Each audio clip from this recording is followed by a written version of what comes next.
Vážené posluchačky, vážení posluchači, opět, tak jako minulý rok, probíhá hlasování v soutěži Podcast roku. A opět, tak jako minulý rok, se ucházíme právě o vaše hlasy. A není to jen tak, míříme na přední příčky vzdělávacích podcastů. Proto vás prosíme, hlasujte pro nás, a to do 6. června 2024 na webových stránkách www.podcastroku.cz podcastroku.cz. Je to pro nás opravdu důležité. Děkujeme vám. Greetings to all our listeners. My name is Jarda of Denmark, and this is the podcast Evropy. Today with a special edition in English language. Why the English language? It's because we have a special guest in our studio. Our guest, just introduction, has been an official of the European Parliament for over 30 years. He has worked with parliamentary committees in a central management role in the office of the Secretary General and in the field of communications in 2006. Initially, his communication work was as the head of Parliament's digital communication team, which pioneered the use of social media by EU institutions. While laterally, he has been the director responsible for public communication more widely, in a charge of communication campaigns, events, and Parliament's visitors' facilities. And now he's currently leading the liaison offices of the Parliament. And our guest is Stephen Clark. Thank you for coming. Hi, it's a great pleasure to be here. Your mission in Prague, actually, it's quite interesting why you come to visit us. What was your agenda here? Well, we were associated with the celebrations of the 20th anniversary of Czech accession, indeed of all the 10 countries that joined in 2004. We had various events planned, and I thought it would be a very interesting place to be on this day. I go back with the Czech Republic a little while. I was here a lot, professionally speaking, in the 90s. Mm-hmm. It was the first place I came when Europe opened up after the fall of the Berlin Wall and the Iron Curtain. And I think if you'd asked me where I'd most like to be on the 1st of May for this anniversary, it was Prague. But it's also because my colleagues here, they'd organized a lot of events. Mm-hmm. And in particular, we were showing off our new facility, the new Europa experience mm-hmm. on Národní. Yeah. And regarding this facility, what's its purpose? So it's kind of a visitor drop-in center mm-hmm. to discover information about the European Parliament and the European Commission. We mm-hmm. run it jointly with the Commission. We have the two offices, but they will be in the same building. We're all still in the process of moving in. Mm-hmm. But it's designed as a place where people can find out more about their Parliament and their Commission. And we also have activities such as a role-play game, mm-hmm. which is a great thing for schools to discover how the legislative process works in the European Union, and they sort of act out passing a law, mm-hmm. Which is a very, very popular thing where we've opened it. And this one in Prague is in fact one of many that we're mm-hmm. opening all across Europe. So I think this is the 12th. Okay. Of these things, but we are aiming to go to every capital city with such a thing. Mm-hmm. And this is another way in which we hope to bring Europe closer to citizens where they are, rather than expecting them to come to Brussels or Strasbourg. Yeah. That was my another question. Is it just another way of how to communicate the Europe to its citizens? It is, yes. I mean, this is what my job is. It's about communication and trying to help people understand better what is being done in their name mm-hmm. In the European Parliament. It is a representative body mm-hmm. With directly elected members. So we have a duty to ensure that people understand as best they can what is happening in this place, which is passing important laws that affect their lives. And it's a basic democratic duty to do that. And then we have lots of messages we like to get out, particularly about the importance of participating in our democracy at the European mm-hmm. level. Mm-hmm. From the point of view of your 30 years experience, mm-hmm. How changed the communication towards the European citizens from the European Union? Did it change? It changed. I think it changed. Communication has changed enormously. Yeah. I mean, in fact, the European Union has changed enormously since I Yes. started back in 1991, is when I had my first job in the European Parliament. It's specifically on communication. Of course, there have been revolutions in the communication world since then. If you think back to the 1990s, it was all about spin doctors and calling the editors of the major newspapers to make sure that they were, putting out a line that was as close as possible to the line that you would like them to come out with. There was a lot of PR work with the media like that. Of course, since then, we've had the rise of social media and I'd say the associated fragmentation of the media landscape. So people are getting their information from so many more diverse sources now that any attempt in that sort of 1990s way to control the message is a thing of the past. It's now a question of being in the conversation wherever it is taking place and trying to sort of make sure that your message or your narrative or whatever it might be is somehow getting across in this kind of whirlwind of information which is coming from anywhere. And this is, of course, now a particularly important subject in the face of all the disinformation that is circulating.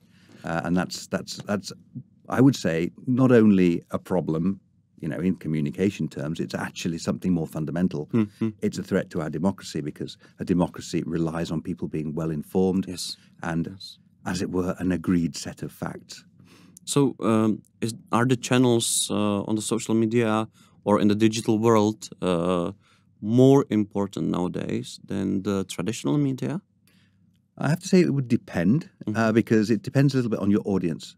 So in some places and in some demographics, like older people, say in Southern Europe, it tends to be the big national TV stations are still dominant when it comes to people's source of news. But if you look at Generation Z, if you go down the age group and maybe you move north in Europe, you'll find that young people are not watching TV anymore. It is simply a thing of the past. And their information is coming online in all kinds of different ways, from news portals, yes, but also from TikTok. And that is why we have to, in our job as communicators, we have to be aware of what's going on. We have to be aware of who's getting their information from where, and in as far as we can, to be there so we can actually be part of the conversation. Yes. So you have to know the trends, right? Indeed, yeah. Well, you mentioned disinformation. How well the European Union in general copes with the disinformation on social media? Because I can imagine you have your channels on the social media, but as you mentioned, people are getting information from various sources, right? So what's your strategy? Well, I don't think anybody has got all the answers when it comes to disinformation. It's a very, very complicated subject. Very hard question. And it's people are struggling with it everywhere. I think a lot of firstly, yes, it's important to be aware of it. That's the first thing. You need to know that it's happening, where it's happening, and perhaps what mechanisms are behind it and how it works. Sorry, do you have an apparatus for this? Sorry? Do you have an apparatus for this? Do you have a... Yes, there's lots of monitoring going on. And in fact, the European institutions have clubbed together, but also with various national government agencies in order to try and spot where disinformation is happening, where it's coming from, and to find out, why. And this is one thing. There are two things you can do with that information. Firstly, you can use it, as it were, for educational purposes. So at least people become aware of what we're up against. And education, awareness of the phenomenon of disinformation and how it functions is a very important part of the picture. So I think, it's becoming more and more something which is current even in school curricula to have a critical eye on what you see and sort of be questioning about, does this make any sort of sense, this story I'm seeing? Why am I suddenly seeing all of these things? So that critical view of the media you consume, that's one thing. The other thing is, yes, you can spot maybe narratives that are emerging or coming your way, and sometimes you're able to do something about it in time. And, I sometimes, for example, this monitoring system will pick up a story which is starting to circulate in sort of very weird, dark corners of the internet, and if you see that it has some sort of purchase, you're able to contact various players in the media or in social media and say, look, you may be hearing this, just forget it. This is just a load of nonsense, and this is why. And that happens too. That's sort of the debunking or pre-bunking, they call it, approach. Yeah. But those things, they can only achieve so much. Yes. I think in the long run, it's what we really have to do is build a trustworthy space where people kind of know that what they're going to get is authentic and accurate, and it's also appealing enough for people to be interested in it. And this is one of the things, of course, that in real life we all know that the phrase goes, "The devil has the best tunes." If you're coming up with some huge scandal or you're a conspiracy theory, it's attractive. People are drawn to it somehow. And often the reality is rather more boring and banal. Yeah. So it's up to us in a way to build interest in what we do and make it a more human, accessible, relatable narrative. And that's why I think it's important that as communicators for the EU, we don't lock ourselves into some sort of technocratic box and engage in entirely rational facts and figures kind of communication, which is something you could accuse EU communicators of having done in the past. But actually make it more human, give it an emotional dimension, and that. You asked how things have changed in the world of communication in the European institutions. I think that's been a big realization over recent years. I think if you want the one big lesson would come from Brexit on that. Yeah. Which is kind of a case study in the long, slow build-up of disinformation and how it works on people's minds, and how the facts, which are all there, they were all deployed in that campaign. They just get buried under this layer of, identity, politics, and disinformation. And at the end of it, it's very hard to combat that. And I think looking back on it retrospectively, if the Remain side had been stronger in its kind of emotional messaging, in its appeal to people to say, damn it, we're Europeans now. This is how we are. This is what we are inside, as it were. And these people are trying to take that away. And you saw that in these huge demonstrations that happened in London after the Brexit vote. Yes. It all came too late. And you saw an awakening of this feeling of people said, no, hang on, we don't want to lose this. But that all came afterwards. So, I think then when we're now looking at the campaign for the next elections, which are coming soon, or you look at what's happening around this 20th anniversary, I think you're seeing public sector communicators, EU communicators, trying to talk in a different way, in a more human way, and to sort of connect people to their union, their European union. That's the idea. Yes.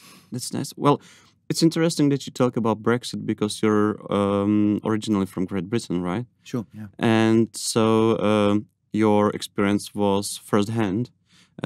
Does this experience, and I think it did, from what you said, influenced you in your work here? Yes, very much so. I mean, yes, I'm British. I'm kind of, if you like, pure British. I was always a strong believer in the European project, but I don't think I was never as passionate about it as I became when it was under threat. And I think this is a psychological thing. When you're aware that you might lose something, suddenly that thing, you realize how important it is to you. Yeah.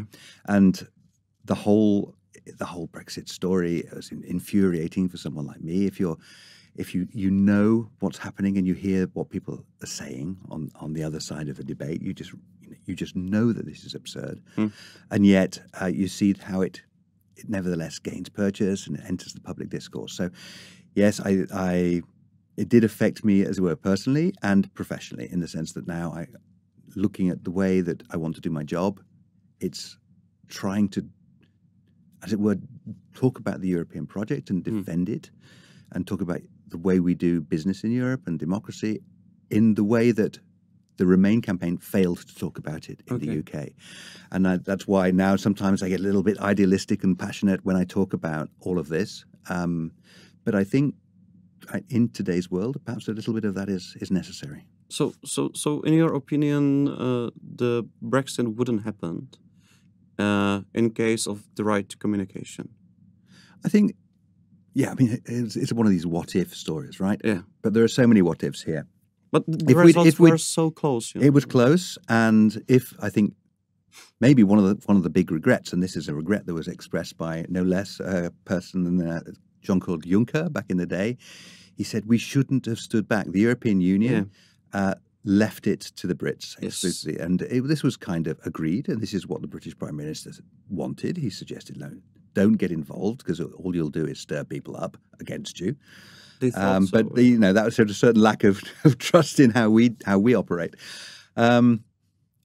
Maybe if the European Union had gone in a little bit more assertively and sort of said, look, this is an important thing. It does make a difference to your lives. It is a good thing.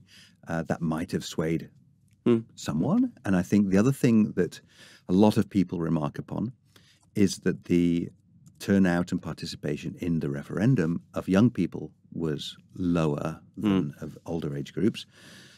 And of course, young people typically tended to be more sort of pro-European and stood, as it were, to benefit more in their lives from membership. And many analysts have looked at this vote and said, well, if the young had turned out more strongly, then they could have tipped the result in the other direction as well. And this is something I tend to bring up always when we're talking about the participation of young people in European elections as well, where typically they vote less. The proportion of young people voting is lower than the general population. Yeah. But what is very interesting to see is that in the last European elections, the increase of young people voting was much higher than the increase of the general population voting. So overall turnout across Europe went up 8 points last time to reach 50, just over 50. Amongst young people, the increase was 14 points. And I think partly that was to do with the way that the campaign went. It got a lot of young people mobilized. The question is why? Because I think what was happening 5 years ago was already something that was attracting the attention of young people. There was a rise of populism. A lot of people were talking about this. Climate policy was the huge central subject in the campaign, which again is something which younger people are drawn to as a subject for obvious reasons. I mean, they're going to have to deal with it for longer than the rest of us. And these things, I think, came out and therefore had this effect of increasing a young turnout. This time, I think let's see. Obviously, it would all come out in the number crunching after the elections. But there are reasons to believe that young people will see an interest in voting the next time, which is even greater. We still have the issue of rising populism and extremism in domestic politics inside Europe, some of it also driven by external disinformation. The subject of climate hasn't gone away at all. And now we have this very clear new threat, which has come most obviously in the Russian aggression in Ukraine. Questions of war and peace are suddenly on the table again in a way that they haven't been for a long time for most Europeans. Unimaginable. Yeah. Well, certainly in Western Europe, and I think in the eastern half of Europe also, except in places like the Croatians remember the Yugoslav war and so on. But it's it's just in my sort of professional lifetime, this is a huge change. When I started, it was about working in the European Union was about as far away from matters of defence and military as it was possible to be working in the public sector of any sort. It was, it sees itself, the European Union sees itself as a peace project. It's won a Nobel Peace Prize and all of this. But now we're suddenly talking about armaments, the arms industry, supplying Ukraine, defending our democracy and our way of life in that way, which is a way that, people in my job and in my world, have never really had to think about very much. And now it's coming. Obviously, NATO remains the primary structure for dealing with defense and security. Yeah, but still. But the European Union Also. is getting involved more and more. Yeah. So from my point of view, when I'm listening to the biggest realization of the communication offices, is that the European Union appears to its citizen as boring, something that is boring, and they don't understand it, and they don't want to understand it because it's boring. So in this regard, the communication changed the most, right? Yeah, you say boring. I mean, institutions and politics and compromise and the processes and all of these things, they can be, they're technical very often, and they can be boring. And I think it's not only that, it's also the image projected by European institutions was somehow quite technocratic and distant.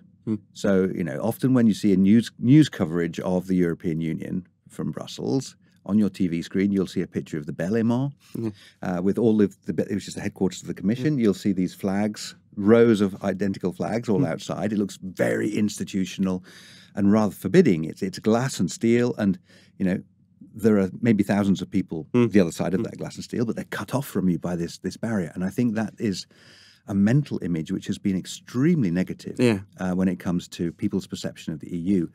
And it's also an unfair image in a way, because certainly from the perspective of the Parliament, it's an incredibly human institution, which is, it also implies it has the human failings. It can get emotional, it can react sometimes rather impulsively to events, but it's full of people who are trying to do what they think is best. And I think what we're trying more and more to do is to show people that side of it, and that it's possible to be in touch with this thing. So, yes, one of the reasons our offices exist all across Europe is to provide some sort of local presence, some sort of channel that we can open, which means that people don't have to travel or don't have to sort of really dig into the European Parliament website to get information and understand what's going on in Brussels or in Strasbourg in their name. And that's the reason we have this Europa experience that I mentioned earlier on. But it's the day-to-day work of, talking to schools, the programs we have with young people, the program we have for people to join us to support our values, the Together.eu program, the stakeholder work we do. We bring members and put them in touch with people so that they, these members are no longer these sort of semi-divine creatures that live in this sort of planet Brussels, but they're actually accessible people. And, it's an uphill task. And, these are our operations are small locally, and members, there are 705 of them currently in Europe. There are going to be 720, but that is not a lot of people compared with the population of Europe. So, our communications all attempt to open up this box, as it were, and let people see inside and understand that they can actually, as it were, get inside as well. And I always say this to young people. Members of Parliament are surprisingly accessible. You can just send them an email and they will probably, I mean, can't speak for every single member of the European Parliament. It's their responsibility. But in my experience, they do respond. And they are willing to answer questions. Just a couple of weeks ago, we were in Graz in Austria, and we had school classes, like 17, 18-year-olds from 6 different countries in that region of Europe, including the Czech Republic. And we confronted them with some politicians, some very different kinds of politicians from the right and from the left. And they had a really ding-dong argument. They were talking about the things that mattered. It was interesting to see where the discussion went. It was Ukraine, it was green politics, and it was a bit of sort of what you might call social issues. Abortion came up. And this is the world we're in right now. And afterwards, talking to the youngsters, they were sort of saying, this is amazing. I never thought in my life I would be able to confront someone like that and publicly disagree with them and actually argue my point of view against theirs. But this is what we hope the lesson was. This is democratic politics. This is what it's all about. And then don't think it stops when that room empties, and even when you go and vote, it needs to go on afterwards. And I think our efforts as we go into this new legislature of the Parliament at the local level needs to be to maintain those kind of contacts, to bring, sometimes it can be sometimes a case of bringing people from Prague to Brussels in a group and say, look, we're going to give you a program, you're going to meet some people, you're going to see how it works, or as it were, bringing Brussels to Prague, which we can do through visits. Even someone, I travel as much as I can because personally, because I love it. It's great. It gives me a wonderful experience of all different parts of Europe. But I think, and I see this, that the sheer fact of someone from Brussels turning up, however insignificant they might be, is something which is interesting. And people sort of say, wow, okay, yeah, this is not another world. It's something which I can connect with. Yes, yes. And this sort of, this kind of communication is the agenda of the liaison office of the Parliament. It's your agenda? Yes, I mean that's our mission in life, if you like. We are there to make the connection between the kind of what you might call the local reality or the national reality, local, both, a bit of both. We try to get out of Prague as much as possible as well, and the European Parliament in our case, and that's our core job. At the moment, obviously, not much more than a month away from the European elections. It's about the elections, getting people to take an interest, and in particular, doing so through cooperating with local people. So we have many networks with civil society organizations, with governmental organizations, but also with individuals, with schools, with universities, to try and... So it's not all about us. It's about what other people are saying, and it's generating a sort of a wider communication about this message. So we try to do that at this time. And I say, as business goes on, we will be, obviously, I think our work will be more topic-based because the Parliament will be grappling with various subjects as we go into the next term. Ukraine is not going to go away. The whole question of security is going to be a big subject. The Green Deal, as I said, is not going away. Yes. Of course, the politics of that seem to be shifting a little bit to finding the right balance between green measures and, the economy and jobs and traditional industries which are affected by that. So that is something for the politicians to be dealing with. And then I think a big one, which we sort of is a lot of people sort of mention as coming up, but none of us really know what it means yet, is artificial intelligence. Yes. How is that going to change our lives? How do we deal with that as a sort of a body politic? And that's a really interesting question. Do you think it's a topic of the upcoming elections, the artificial intelligence? It's funny. It tends to come up in debates and question and answer sessions that we do. It's one of the subjects, particularly for younger audiences, that they tend to bring up. But it's something where it's not a clear sort of left-right ideological split on AI. I mean, it's something everybody is trying to work out. Where is this thing going? You probably know the European Union is the first sort of legislature anywhere to adopt legislation on AI and the principles which need to govern our management of this new phenomenon. But it's still very, very early days. And of course, the technology will race ahead. And it will be a question of, politicians and everybody with an interest in this trying to keep up. And that, I think that is going to be something maybe 5 years from now, what I'm saying now will just seem to be incredibly naive. And people will say, do you hear this guy like 5 years ago, what he was saying? Who knows? But that's also about, that is the reality of democratic life. You have to deal with stuff that happens.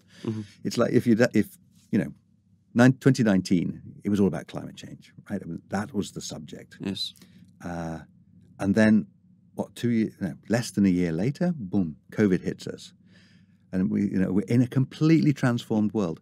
And absolutely, it was also a moment, I think, though, where we realized how useful and how important all of these structures are. The European Union responded, I think, very, very well to that crisis in a way that we've seen. This is something we've seen over the years, how the European Union, and again, coming back to your very first question about how things have changed over time, you think back to the crises we faced over the years, and we go back quite a long way. We seem to be in perma-crisis, they call it, right? Financial crisis back in 2008, 2009. It was a bit of a mess. The way the European Union reacted, it was quite fractious. People were arguing with each other. The Germans and the Greeks were sort of fighting publicly about debt levels and how to resolve this problem, what to do with the banks and all of this. In the end, we kind of got there. And, the crisis was overcome, and there was European solidarity did emerge and exist. And, it was painful in some parts of Europe. It was painful in all parts of Europe. In some parts, it was very painful. And, if you go to Greece or Cyprus, people still talk about it. But then, then there was migration, and this came up as a huge issue. And again, it was quite divisive, but it's still divisive. We worked our way towards some sort of agreement at that time. That we're now in a second pact, migration pact, which is again, it's still divisive, but we're finding our way towards some sort of way of handling this problem in common. And then you get COVID, and that is, I would say, the counterexample where now we actually learned how to react. We knew we had to do this together, and I think that was noticed. And it was also a time when suddenly, throughout these crises, you suddenly started seeing European actors, as it were, politicians, players in the game, on your news programs. And this is something which was also new. Before that, when did you ever see the President of the Commission on the main evening news? Yeah. And then suddenly there's von der Leyen's everywhere, right? Yes. And so people know who she is. And this is a change as well, if you think about it. You go back a long way. So COVID, I think, showed what the European Union is there for. It reacted. It did something as a protagonist, especially in smaller countries, which didn't then have to fight on the open market for vaccines with the, big, powerful, rich countries. So there was some sort of justice about that. And then Ukraine as well, as I would say, is notwithstanding differences between different European countries, the European Union has remained compact on that. It has had a policy. It is a policy which has been implemented. Again, there have been internal arguments, as there always will be in a democratic system. But in the end, we came up with a response, which is we still need to keep that going and still need to develop it. And what happens next? That's a big question. But again, in this arc of how the European Union has responded to crises, it's part of that picture of we're getting better at it. And you mentioned Eurobarometer, I think we were talking about it earlier on. This Eurobarometer is showing that over the period of all these crises, every time there's been such a crisis, people's understanding of the importance of Europe in their lives has increased. It showed up in the figures. It varies from place to place, but it is a universal development. And I think that compared with 10, 15 years ago, where we stand in terms of, do people appreciate that their lives are affected by being in the European Union? Do they think that in general it's a positive thing to be in the European Union? All of these figures have progressed in the upward direction. You mentioned and we mentioned during the podcast the upcoming elections that are not far away, month or so. What is interesting from my point of view is that the European Parliament, the liaison offices of the Parliament, has its own, let's say, campaign or marketing strategy towards the elections. It's not ideological, it's not left or right, it's not connected to any political party whatsoever. But the message is go and vote. Yeah. Right? Yes. And I've seen the video, where the elderly people remember the times where there was no democracy. And it's kind of a message to younger generation, go and vote and maintain the democracy. So I thought, is the campaign focused just on the younger generation?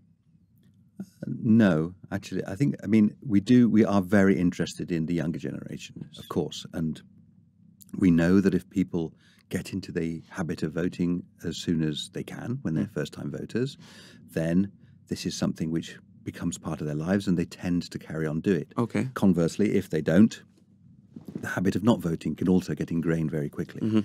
So yes, we're interested in young people. The video you mentioned, very emotional, by the way. I was crying during watching it. Well, I mean, I think everybody does, and I include myself in that. It's very moving because it's personal. It's about real people, and I think everybody can relate to it. And it's young people cry when they see it, but older people cry when they see it too. I can guarantee that because everyone can place themselves somewhere in this spectrum between the older person and the younger person. Everyone has been the younger person. Let's hope most of us are going to end up being the older person, or perhaps not with the same experiences. And everyone has a family, so you can. That's something which connects really well. Yeah, I mean, we campaign to get out the vote. It's if you like, it's quite unusual. Not many parliaments do this. Yeah. But we have a mandate from the institution to do this.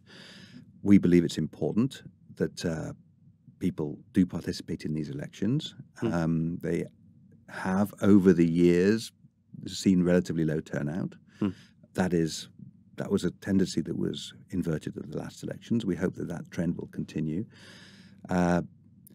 We can't be partisan in any way, as you say. As if we were to be pushing people left or right into the arms of a particular party, we'd be out of business tomorrow, because that is absolutely not our remit. And we have this, when we looked at the campaign and how we would develop it this time round, we looked at the world. Context is everything. And we thought there are two things we need to talk about here. One of them is delivery of what the Parliament and, by extension, the European Union has actually done to reinforce this message that it does matter, it does affect your life. There are things that happen in this body in Brussels which change your lives. So you bring out specific topics like Green Deal, or? Yeah, exactly. We talk about specific topics, the legislation that's gone through Parliament, and it can be something which is very easy to understand and concrete, like a single charger for your mobile phones. Yeah. I mean, in a way it's a small thing, but it's something that everybody gets. It's right? Super important. And then there are things that you might say are globally more important, like the Green Deal and everything there. But the point being that we try and tell the story in a way which is comprehensible, understandable, and people and they get it. But as I was saying earlier on, there has to be also some sort of deeper emotional connection, some reason to vote. Like the video. And that is what this video hopes to achieve. We're in a world where democracy is under threat, and we can't take it for granted. And perhaps the feeling is that, especially younger people, they've grown up in a quite secure world where democracy is there, and not always fully appreciated because it's just there. It's just the air we breathe. It's the world we live in, and this is why we sort of wanted to tell people, look, out there, the Russians are attacking Ukraine, a country which, doubtless far from perfect, but aspired to democratic values, aspired to a European future. It was attacked for that reason by someone who wanted to kill that spirit, that idea of democracy. Inside Europe, we have this disinformation phenomenon we've already spoken about. That is an attack on democracy. That is generated by and also generates political extremism, and often with anti-democratic rhetoric. People pushing this idea that somehow autocracy works better. It's absolute nonsense, right? And often we have to fight all of those things. So having a campaign about democracy is important. And this video was a way that we found of getting that message across. It's always the counterexample. What does life look like without democracy? And then we realized, well, there are people we live with who know, and they can tell us. And this idea of pass it on. And obviously in that video, if anyone hasn't seen it yet, in Prague or anywhere else in the Czech Republic, watch it, because one of the main figures is a Czech lady. The link will be in a Spotify description. Great. Well, and there is as you said, there's a Czech lady talking about the 1968. And the revolution. she's a very good speaker. She makes she says what she said in a very simple way, but it really connects. And she's talking directly. Is it her nephew or it's a younger person in her family? Yeah. And he doesn't say anything, but he just listens. He's just listening, and wow, you can see how it gets across to him. And people watch this film; they are visibly moved by it. And what we're saying to them really is, okay, you get it now. You have a good reason to go and vote. And we will actually direct people to a little feature we have on our website, which is a remind me to vote button. So people can go and click on this button, perhaps moved to do so by this film. And all we need is an email address, and we will send you an email like a week ahead, and then on the day saying, you said you were going to vote. Go ahead. Time, go and do it. So, but you said there are some tendencies, and now we have a new Eurobarometer. Mm-hmm. Is it clear from the Eurobarometer and the previous Eurobarometers that the tendency in a younger generation is to go and vote, actually? Right.